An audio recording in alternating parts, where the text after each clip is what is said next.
You've tuned in to Unpause Your Life with Dr. Callie Estes and Dr. Tara Lynn Sell.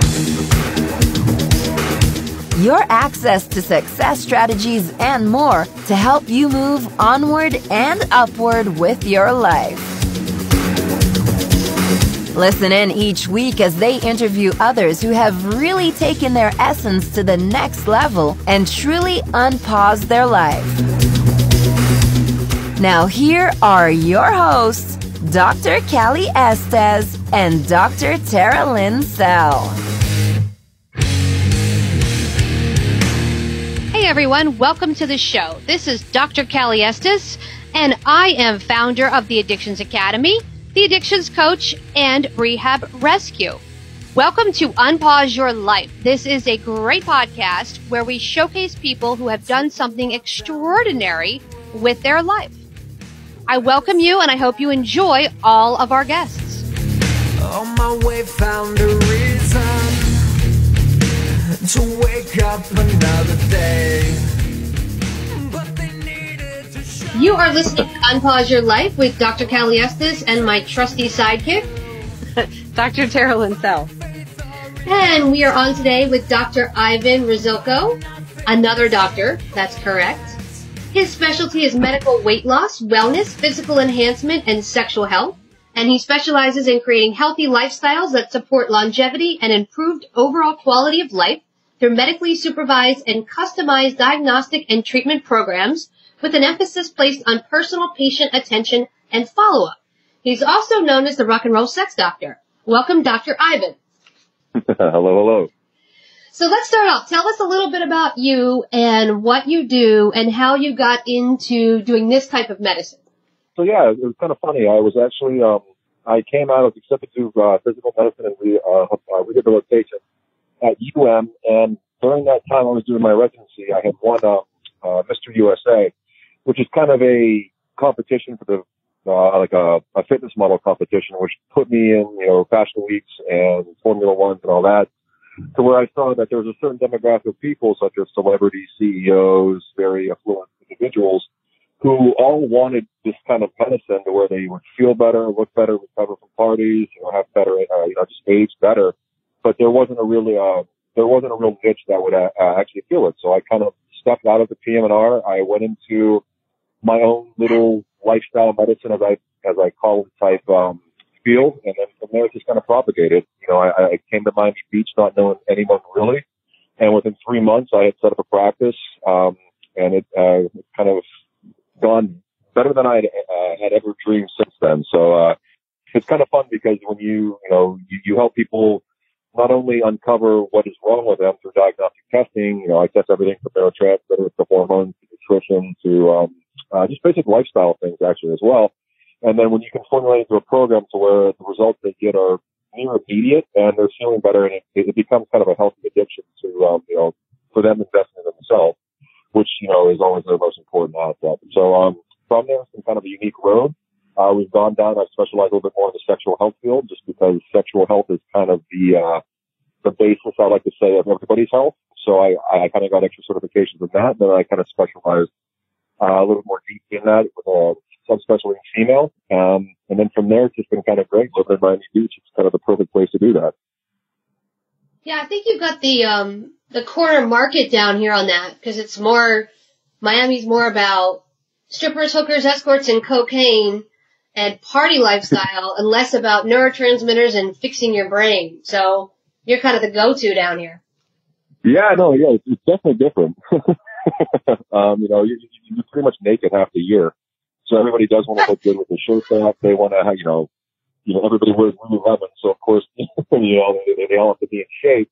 But, it's kind of unique to see once they get past that physical barrier, there are a lot of people who are now yearning more towards once you get your body to a certain plateau, a lot of people are now coming in wanting to get the better energy, the more focus, the detox of all the drugs they've done over the last 30 years. So it's kind of on an upswing down here right now, and with all the new stuff coming out, such as the ketamine drips, the NAD, there's all kinds of different things going on, even the microdosing.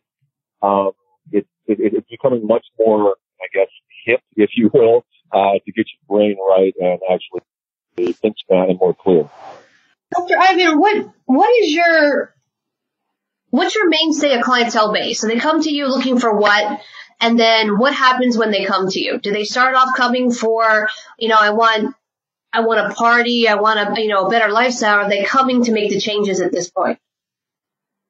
Yeah, well, with me, most patients usually come in wanting the better physique. Just because with myself, I always say your physician should be your hero.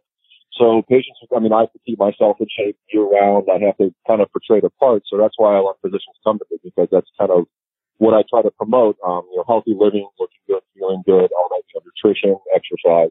But once they get in the door, they figure out all the possibilities that are in this type of industry now. It's kind of funny because you see them like almost a light bulb click to where they're like, oh, I can have better sex, I can have better energy, I can think better, I can sleep better. It's just funny to see once they see what the potential is, they kind of want everything. But what actually gets them in the door is the actual physical fitness aspect. And you got into this because you were seeing it in the circles of fitness, correct? That's how I kind of started out and kind of made a name for myself with it. But with that, it was unique to see that everybody does want to look good with their shirt off or look good naked. But on the deeper aspect of it, the whole sexual health, persona of what a person is and can be, is kind of what they want to get at, but they're very embarrassed to talk to their physicians about it. And with me, I swear like a sailor, I'm very straightforward and everything. Within the first couple of minutes, I'm going to say fuck or pussy. So, it's kind of a very quick introduction to say hello. Which kind of takes that whole white coat syndrome out of it. It's like you're speaking to your friend. So a lot of people who you would be surprised, I'm talking like very high-end, fancy, housewives you would never think would have read something like 50 Shades of Grey or talking about all kinds of different things they want to have and have their husbands do. It's like once you take the handcuffs off of these people, it's fun to see how they kind of flourish and just become, they want everything and they have the means to do it. So it's kind of a very unique industry to be in compared to, regular traditional medicine. Did you ever think that you would be in regular traditional medicine? Well, I actually come from a family of physicians, so I was kind of encouraged to go into the industry. I wanted to play hockey. I was having fun doing that. So when I went into it, I was, I had my eyes wide open and how could I make this work for me, not work for it. And, this is kind of, made sense. I'd done the bodybuilding, the modeling, the hockey, so the physique. I had those ideologies down. And then once I got into that, a whole Mr. USA thing where I got to see the entire world and meet all these people, it kind of just clicked. Like in the back of my mind, I went to medical school to become basically a businessman, I guess you could say. And it was just funny to see how once, I was accepted to PMR, that's neurogenic bladders, that's dealing with people who are, have, palsy or something like that. And, granted, it's an amazing field. Just for me, it didn't click too well because I wanted to be more like, youthful, vibrant, having fun. And once I saw how I could take, the legalities of it, make sure everything was legal, make sure it worked, make sure it was safe first and foremost, it kind of turned to, something where medicine's fun. It's not like going to the physician and be like, oh, I have to go to the doctor today. Most of my patients look forward to coming in because like, oh, well, what else can I do? In a way. And they usually leave my office with a smile because they've either just done an IV, got some kind of unique new medication to make them feel better, or just had a chance to kind of vent and, talk about things that they can't with anybody else. So it was kind of a hodgepodge of me wanting to have fun and somehow make medicine, kind of ball up into it. Well, there's something really cool about watching your patients come in and having vibrancy and health and excitement again, too. Then you're doing something good. Oh, yeah. It's neat because, again, my brother's a urologic reconstructive surgeon. He's a million times smarter than me, has more degrees and all that. But we always kind of joke back and forth. People will piss and moan about a $10 copay to fix something serious with them.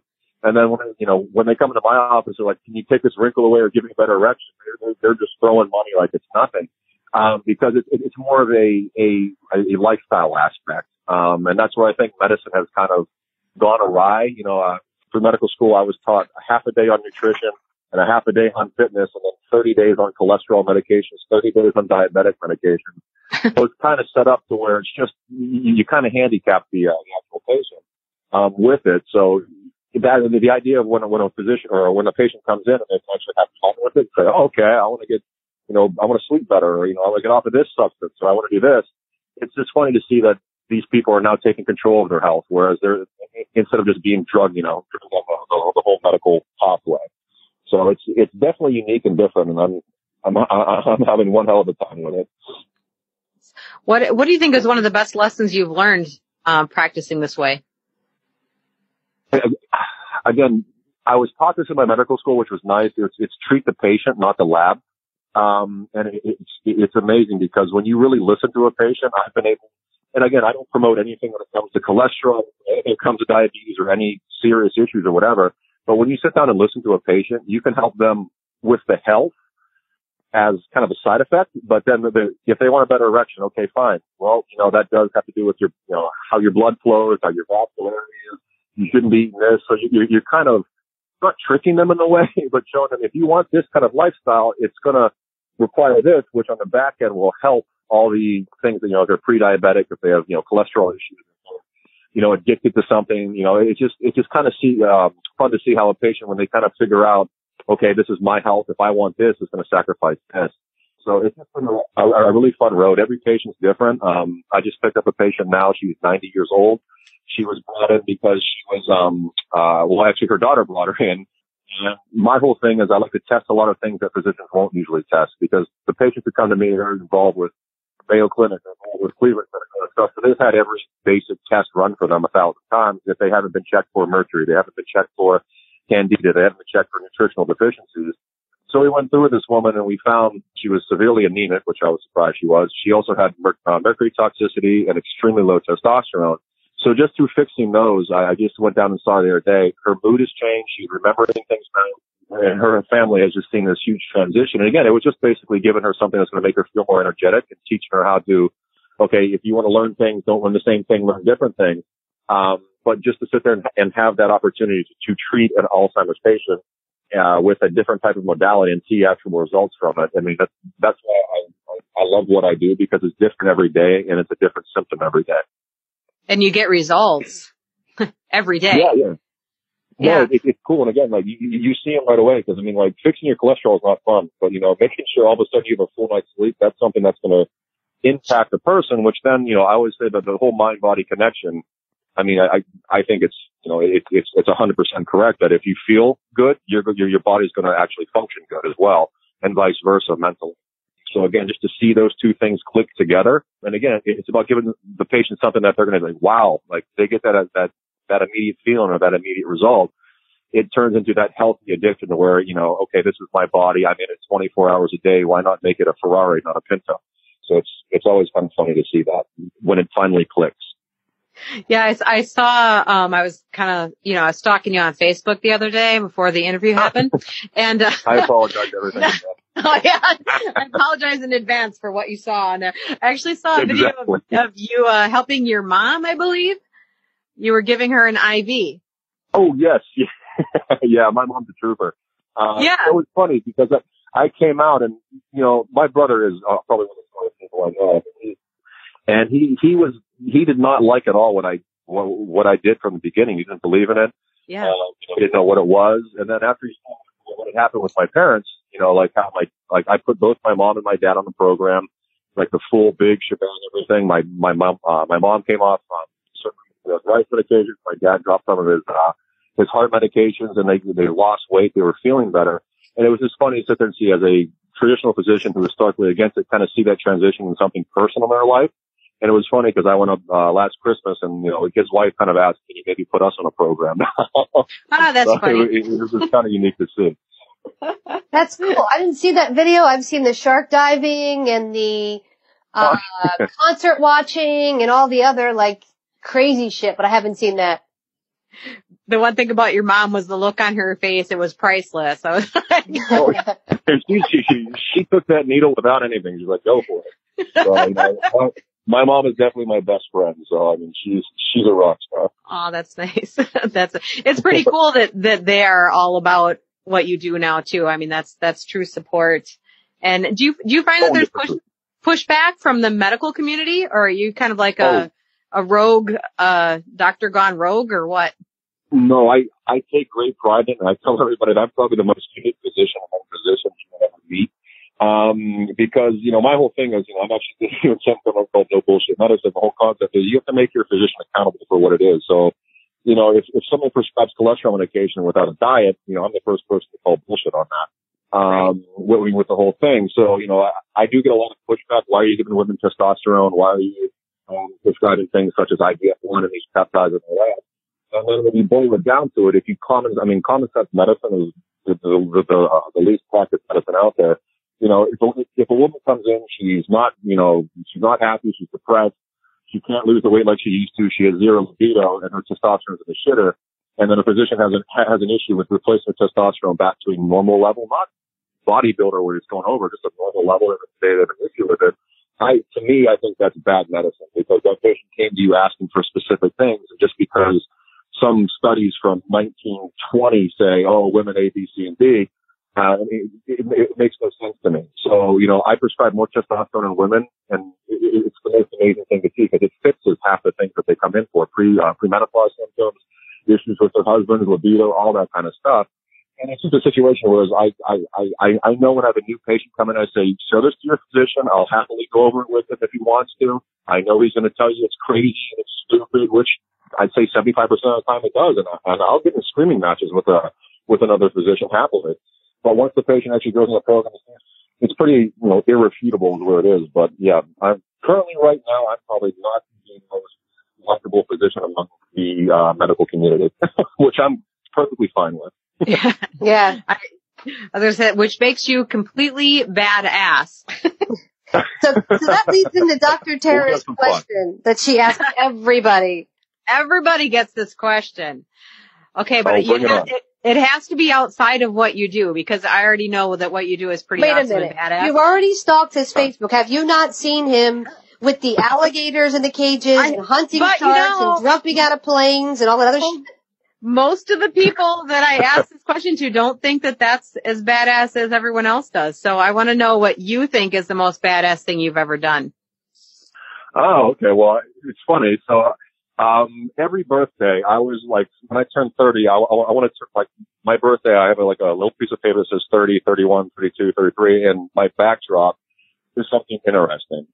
So this year, I don't know if you, a Goliath grouper is a fish that's about a 300 to 500 pound fish, and it's catching, it comes up to the surface. And I said, I want a picture in the water with one of those holding a sign that's number 34 on it. So we go down there. It was me, my girlfriend, a couple friends go down. I charter this boat. We go out and do it. It was great. It was fun.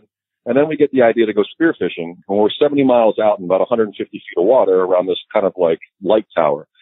So we're out there and we jump in the water, and it was like Jurassic Park. You literally jump in the water. There's thousands of fish, all about 40, 50 pounds swimming around you. So it's kind of like a smorgasbord. Oh my gosh. And we're doing that. My girlfriend had never spearfished like this before, and I actually hadn't either.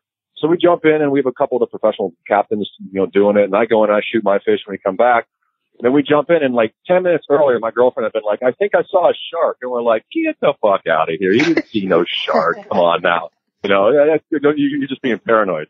Okay, fine, whatever. So she goes out and she wants to go after a barracuda. And to spearfish a barracuda is not the smartest thing in the world, because that thing has teeth. So if you don't kill it, it's coming back at you and biting. Oh my God. But she had this in her mind that she wanted to do it, and she found, a 5.5 foot barracuda, which could oh my God. So we're going out there and we're following. I got the GoPro, like, the typical boyfriend tourist idiot, following her around, and she's swimming and she shoots it. And she had seen a picture of me when I went lobster fishing or lobster diving, where I had 2 lobsters under the water, and it was like, contrasted out. So it was kind of a cool picture. She wanted to do the exact same thing, but with her fish. So when you spear a fish, you have about 15 feet of line connected to a gun, connected to the fish. So she's holding it, and we're sitting there, and she shot it. Now, barracudas are probably the most tasty fish among fish in there because they're so slimy. So they're the best shark bait. So we're sitting there, and gosh. She's out there, she's trying to get this picture, and all of a sudden, like, we're about 50 yards from the boat, and that's a far away when you're swimming. And I'm sitting there, and I'm halfway, and she's about another 10, 15 yards from me.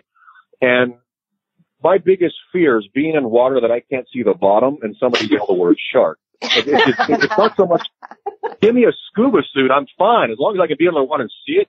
I've done shark cage diving with great whites and all that stuff.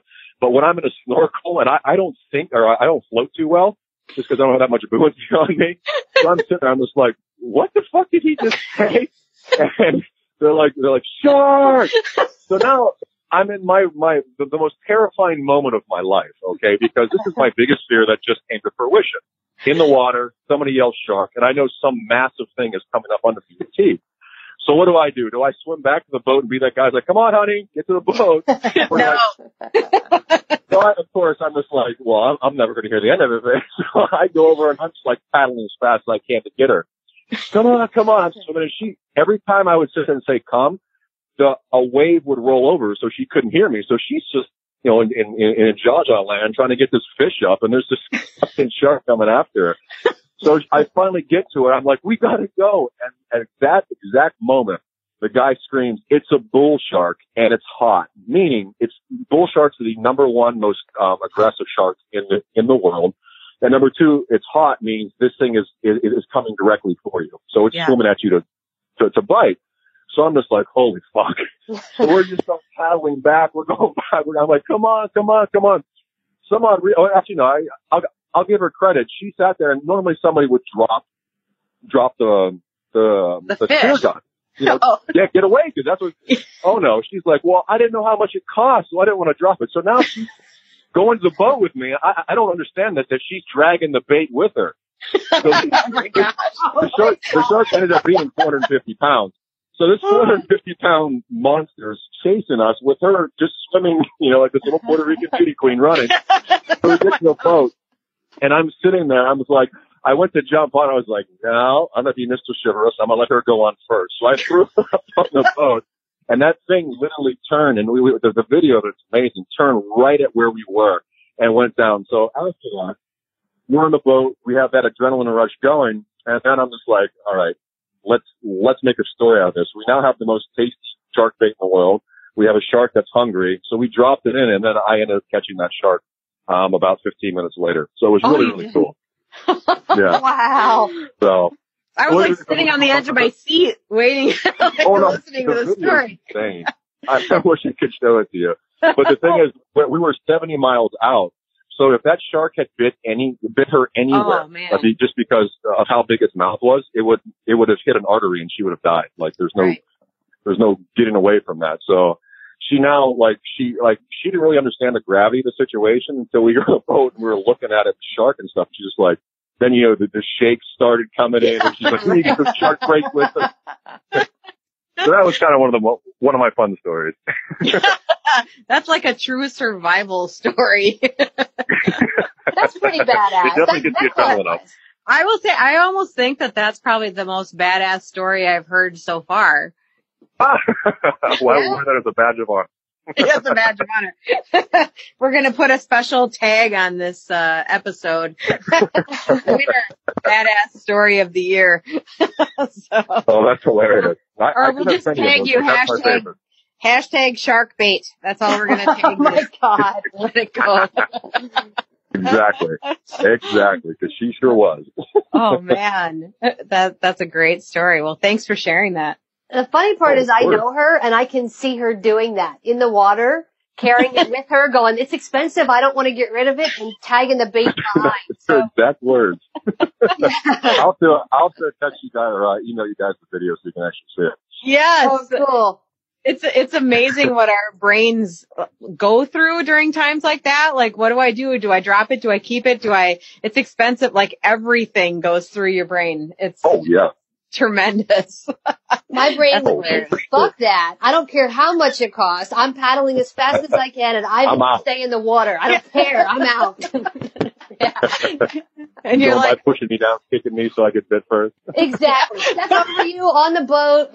Easy ladder. Game over. Yeah. Exactly.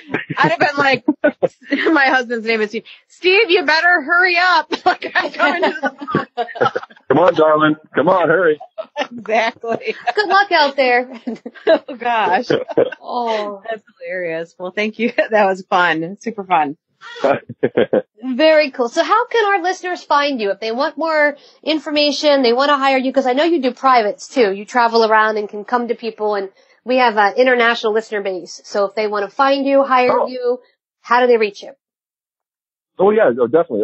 So everything is it's really private. They can go to www.lfstm.com. That stands for lifestyle medicine. So lfstm.com. My Instagram is Dr. Ivan Rusilko. That's where most of the craziness takes place. So I mean, there's other ones, but that's the most important, I think.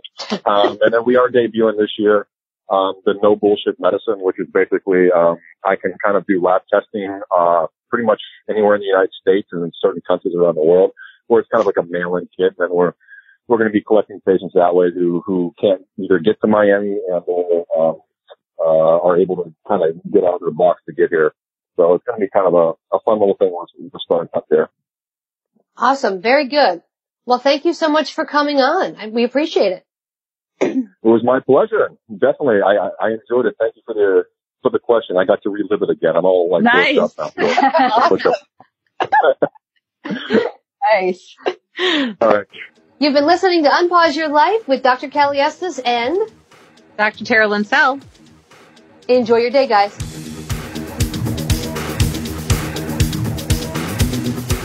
Hey, everyone. Thanks again for listening. I really hope you enjoyed the show today. Head on over to iTunes and Apple Podcasts and leave a comment or review of what you think. Or contact us at 1-800-706-0318. If you want to be on our show, feel free to email or call. And if you have a topic, feel free to email or call as well. Thanks for listening to Unpause Your Life. For show notes and more, head on over to unpauseyourlife.com.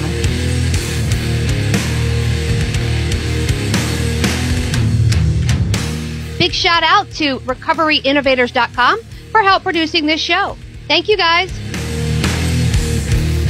I took a walk down the long road where they said that I shouldn't go. On my way found a reason to wake up another day, but they needed to show you all the things that you won't do. Find faith or religion, but nothing to show for it.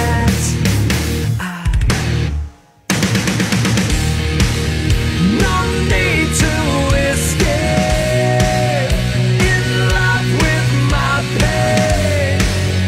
I may be weak, but I'm alive, still alive, and I won't be bound by your mistake. No, I won't be your enemy, trapped at the gate. Bring me to life, put me to death. Just give me something that's just not so hard to believe. To believe. To believe.